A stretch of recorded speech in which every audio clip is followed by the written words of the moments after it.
तुम्हाला पण असा व्हॅनिला स्पंज केक घरी बनवायचा आहे का? तर हा व्हिडिओ नक्की बघा. हॅलो, नमस्कार. मी प्राची संखे तुमचं सर्वांचं स्वागत करत आहे आपल्या चॅनल क्यून ऑफ द हाऊसमध्ये. तर सर्वप्रथम मी येथे 6 इंचच्या टीनला तूप आणि बटर पेपर लावून बाजूला ठेवणार आहे.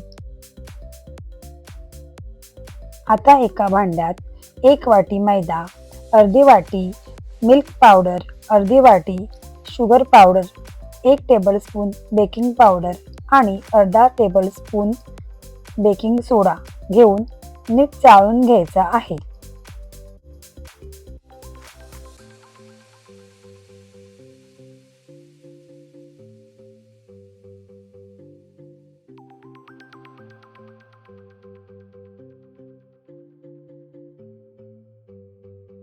आता हे सर्व जिन्नस बाजूला ठेवून एका दुसऱ्या भांड्यात अर्धी वाटी बटर व अर्धी वाटी दूध टाकून चांगलं मिक्स करून घ्यायचं आहे. आता त्यात 1 चमचा व्हॅनिला एसेन्स टाकून घेऊया.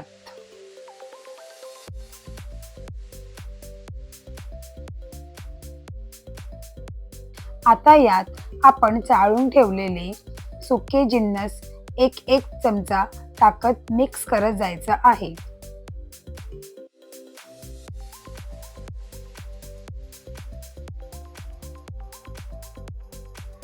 व्हिडिओच्या खालती डिस्क्रिप्शन बॉक्समध्ये मी सर्व इन्ग्रेडियंट्सचे मेजरमेंट टाकले आहेत.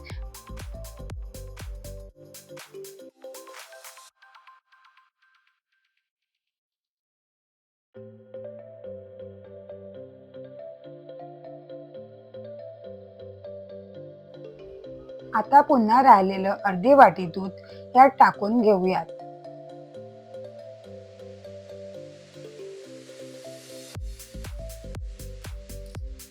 इथे आपला व्हॅनिला स्पंज केकचा बॅटर रेडी आहे. हा बॅटर आपण टीनमध्ये ओतून घेऊयात व गॅसवर 25 ते 30 मिनिटांसाठी बेक करायला ठेवायचा. हा स्पंज केक बनण्यासाठी एकूण 25 ते 30 मिनिटं लागणार. कुकरमध्ये केक बनवताना नेहमी शिटी काढून ठेवावी.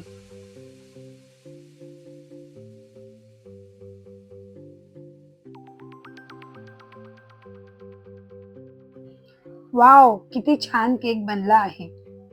केक पूर्णपणे शिजला आहे की नाही ते बघण्यासाठी आता एक नाईफ आपण केकच्या मधोमध टाकून बघूया. नाईफ एकदम क्लीन निघाले म्हणजे आपला केक पूर्णपणे शिजलेला आहे. तर इथे आपला व्हॅनिला स्पंज केक रेडी आहे. हा केक तुम्ही असाही चहाबरोबर टी टाइम केक म्हणून सुद्धा खाऊ शकतो किंवा या केकचं तुम्ही डेकोरेशन करून बर्थडे केक सुद्धा बनवू शकतो. चला तर मग सबस्क्राईब करा लवकर. बाय, भेटूया पुढच्या व्हिडिओत.